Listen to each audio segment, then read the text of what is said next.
अइले तिला सकरात छौरिया पतंग उड़ई बेगे साथे में खइबे खिचड़िया चार गे हे गे अइले तिला सकरात छौरिया पतंग उड़ई बेगे साथे में खइबे खिचड़िया चार गे।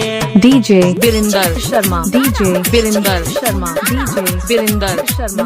Karahara, Pachiari Tol, Karahara, Pachiari Tol, Karahara, Pachiari Tol.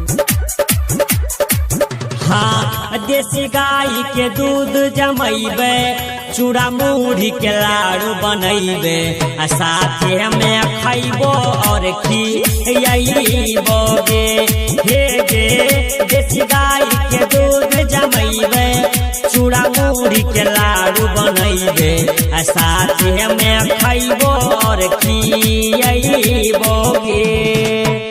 DJ Birinder Sharma, DJ Birinder Sharma, DJ Birinder Sharma. Karahara, Pachiari Tol, Karahara, Pachiari Tol, Karahara, Pachiari Tol.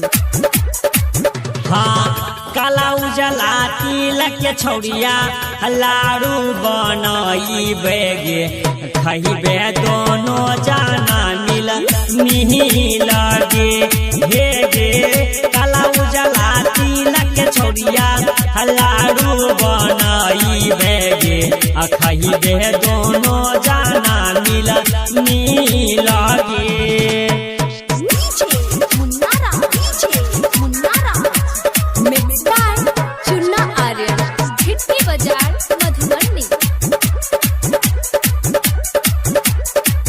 हाँ 14 जनवरी के दिनवा खूब मजा आई तेगे साथे में खइबे खिचड़िया चार गे हे गे 14 जनवरी के दिनवा खूब मजा आई तेगे साथे में खइबे खिचड़िया।